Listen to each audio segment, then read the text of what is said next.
Merhaba, birkaç gün öncesinde ben bir yayın yapmıştım. O konuda bana destek çıkan arkadaşlara çok teşekkür ederim. Halen de destek çıkmaya devam ediyorsunuz. Çok sağ olun. İyiliklerinizin karşılığını ödeyemem. Hakkınızı helal edin. Ee, Onun aksine bu durumu yanlış bir şekilde değerlendireceğimi düşünen arkadaşlar da varmış. Ben öyle bir şey yapmıyorum. Ben bir anneyim ve çocuğumun sağlığı için mücadele eden bir anneyim. Benim tek derdim çocuğum sağlığına kavuşsun. Biz burada 2 ameliyat geçirdik. Bir şant ameliyatı, biri beyin ameliyatı.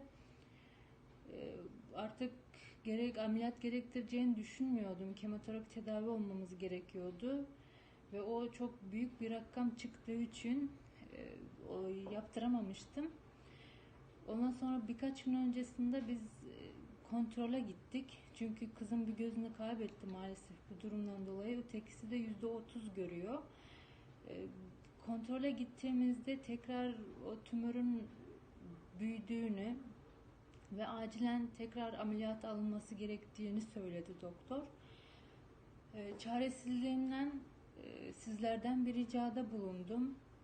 Destek çıkanlara gerçekten çok teşekkür ederim. Ama lütfen beni yanlış anlamayın. Ben sadece evladımın sağlığına kavuşması için mücadele ediyorum. Şu an durumum el vermediğinden dolayı böyle bir yayın yaptım. Ee, Gerçekten bir anne, bir baba çaresiz kalmadıkça asla evladı için dışarıdan bir şey yapmak istemez, yaptırmak istemez. Ben bütün maddi imkanımı kullandım ilk 2 ameliyatımızda.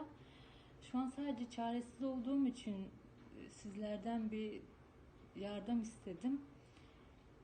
Ben çok teşekkür ederim bana yaptığınız iyilik için. Allah razı olsun. Hakkınızı ödeyemem. Helal edin lütfen.